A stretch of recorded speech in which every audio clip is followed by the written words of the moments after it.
Okay, so, well, we're going to do the last question from this section 4.1, okay? And then it asks us to find the absolute, maximum, and minimum values of f on a given interval, okay? And we learned about that what, okay? On a closed interval, okay? On closed interval, okay? So, what does that say? Okay, so from the previous section, it says, says where? Yeah, this is the extreme values theorem we learned last time, okay? If f is a continuous function on a closed interval, okay, then f must have, okay, will have for sure, or always attain what? Absolute maximum value and absolute minimum values, okay? Continuous function on closed interval always give us extreme values, okay? So this is a extreme values theorem. Well, how to find the extreme values on a closed interval? Then this is a closed interval method. So what do we do, guys? First, we're going to find the values of f at the critical numbers, okay? Values of f at critical numbers. Then we find the values of f at the endpoints. Then the last step is what? Compare between those values. Okay? So what numbers are called critical numbers? We learned it last time. Okay, this is also a review, okay? Here. A critical number of function f is a number c such that either the derivative of f at c equals 0 or the derivative of f at c does not exist, right? So why we are looking for these critical numbers? Because what? Because at the critical numbers, okay, the derivative of f equals 0, it gives us what? Horizontal tangent lines to the curves, okay, and then that will give us what? Local maximum or local minimum, okay? And local maximum, local minimum might become what? The absolute maximum or minimum. So that's why we need to find these C's, okay? Or in this question, in this graph, it has two critical numbers, okay? C and D, okay? We need to find the C and D such that f of C and f of D might be what? Our extreme values, right? So that's why we need to find the critical numbers of f, okay? So let's look at this question B, okay? The question is given by f of t equals 2 times cosine t plus sin of 2t. This is our original function f, right? And then on the closed interval 0 to pi over 2, right? So what are the two endpoints, everybody? Yeah, 0 is one endpoint, right? So this is our A, right? This is our, the other endpoint pi over 2, which is say f of, B, okay? So eventually, to find the extreme value, we're going to evaluate the f at what? A and B respectively. So that means you're going to compute f of 0 and f of pi over 2 in step 2, right? Alright, so what is step 1? Find the critical number of this function. How? Differentiate it, okay? And either let the derivative equal 0 or let the derivative what? Does not define, right? Does not define. So let's differentiate at first, okay? So we have f of t equals 2 times cosine t plus sin of 2t, okay? So what is sin of 2t? Well, there is a formula called a double angle formula, okay? So it tells us sin of 2t can be written by what? Twice of sin of t times by what? Cosine of t. I'm not sure whether you heard about this before or not. Check your textbook at the end of the book, okay, on the appendix, okay? Sin of 2t can be written by 2 times sin of t times cosine of t. Okay? So, does anyone has a textbook with you? Yeah, you do. Check it. Okay, check it. So, if this is the case, okay, so when we differentiate, okay, 2 times cosine t's derivative equals what? Negative 2 sin of t, right? And then differentiate 2 times sin of t times cosine of t, it gives us what? plus 2 times, 2 is a coefficient, okay, 2 is a coefficient. And then we want to differentiate what? Sin of t times cosine of t, right? So by using the product rule, differentiate sin of t give us what? Cosine t times by cosine t. And then plus what? Sin of t times by, what is the derivative of cosine t? Negative sin. So negative sin of t. Okay, so if we rewrite it, it's going to be what? Negative 2 sin of t plus 2 times by what? Cosine t square minus what? Sin of t square. You guys? Sounds good? Okay, so it equals negative sin of t plus 2 times cosine t square minus 2 sin of t square. This is our derivative. Now from this derivative, do we have denominator? Yes or no? We don't have any denominator, so there will be no such a t when make the derivative does not exist, right? However, we can let the derivative equals what? 0 and find the t value. That t value will be what? The critical number for this question, right? Okay, so we're going to let this equal 0 and then find t. Now guys, you see, we have sin of t, we can sin of t square, but here we have a cosine t square. See, sin t and cosine t, there are two functions, right? So if we let this equal 0, how to find a t is a problem, right?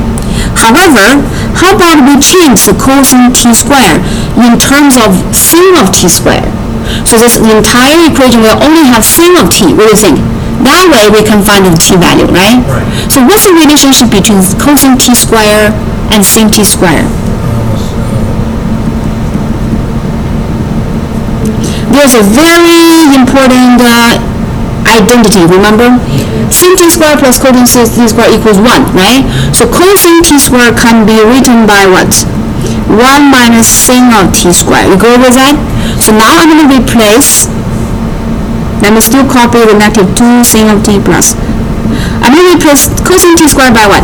1 minus sin t square. Then minus 2 sin of t square. Oh, we're very happy now because this entire line, there are only sin of t.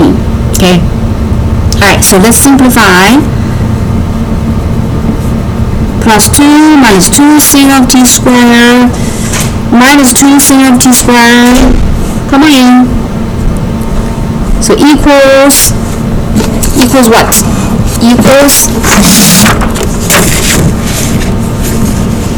2 minus 2 sin of t, constant, right? Minus 2 on sin t.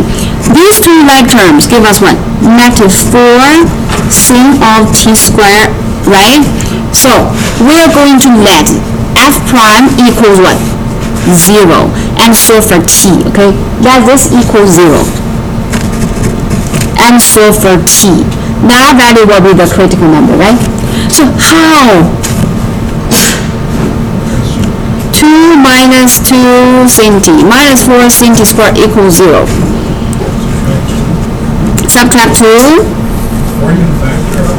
Yeah, we can factor out the 2, right? So 1 minus sin of t minus 2 sin of t squared equals 0, right? So we can divide by 2 from both sides, right?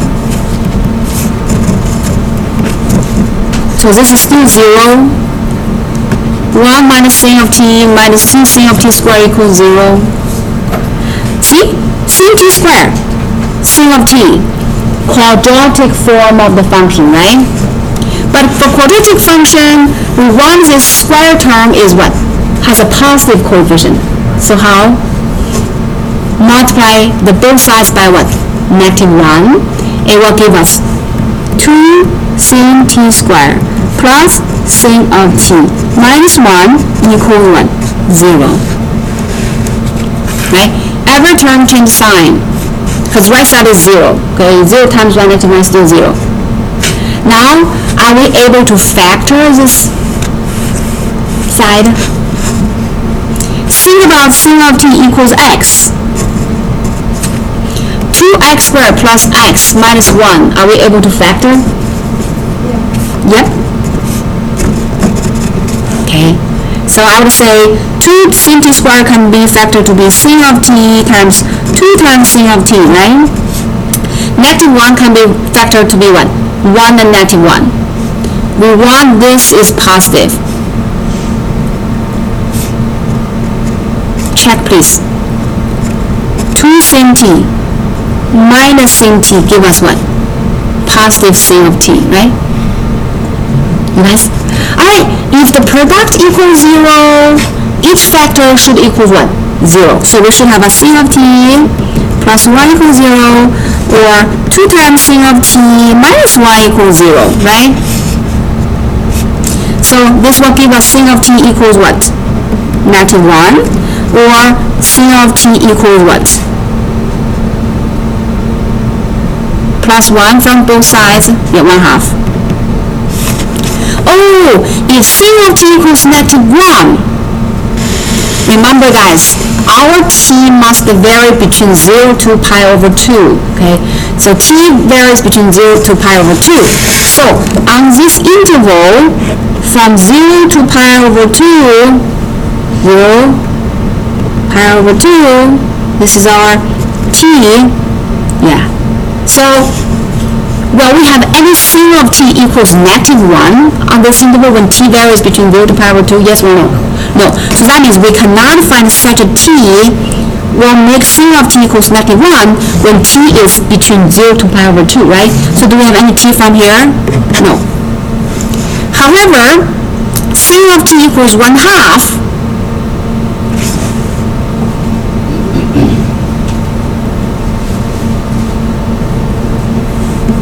can we find such a t?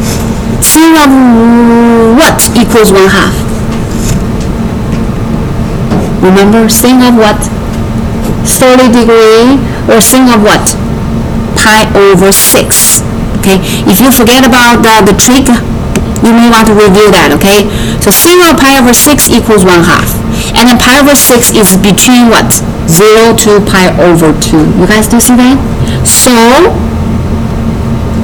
pi over 6 is our what? Critical number.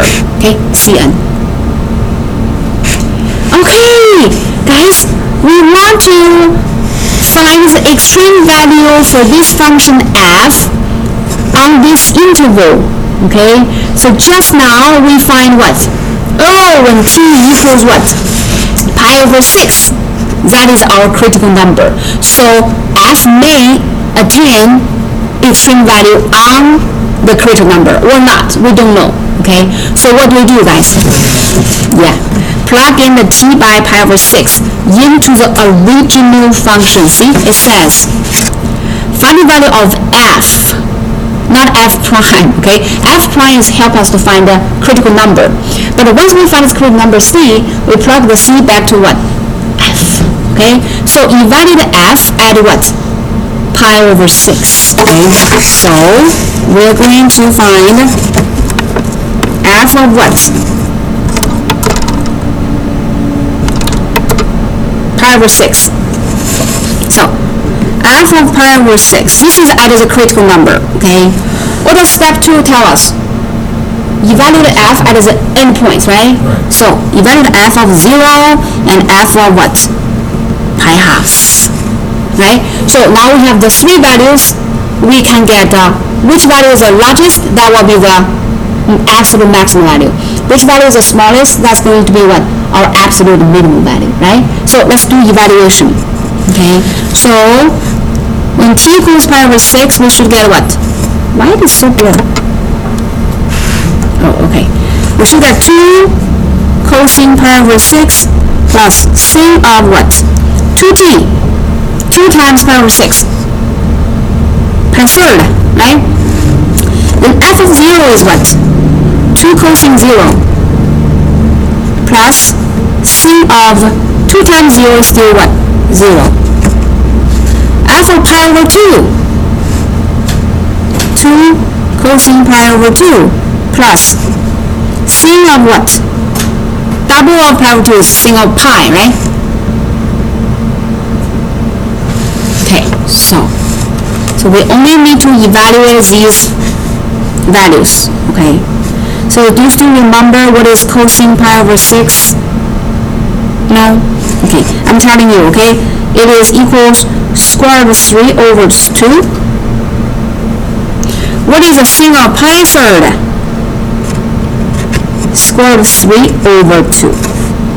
Okay? Cosine 0, what is it? 1, right? 2 times 1, 2. Sin of 0 is 0, so 2. What is cosine of pi over 2?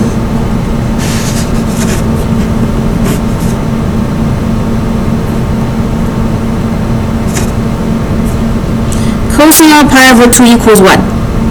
0, okay? Yeah, so that's 0.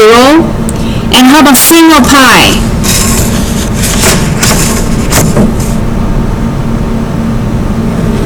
What is sin of pi? 0, okay? So actually, 0 plus 0 is what? 0. Now let's look at this one. We have not simplified that, okay? 2 times square root 3 over 2. 2 cancelled. So we should have square 3 plus square 3 over 2. That gives us what? Equals 3 square 3 over 2, right? It should be 3 halves of square root 3, right? So compare this number with 2 with 0. Which one is the biggest number? Use your calculator. 3 times square root 3 over 2, get a decimal number, and compare that with 2. See which one is bigger.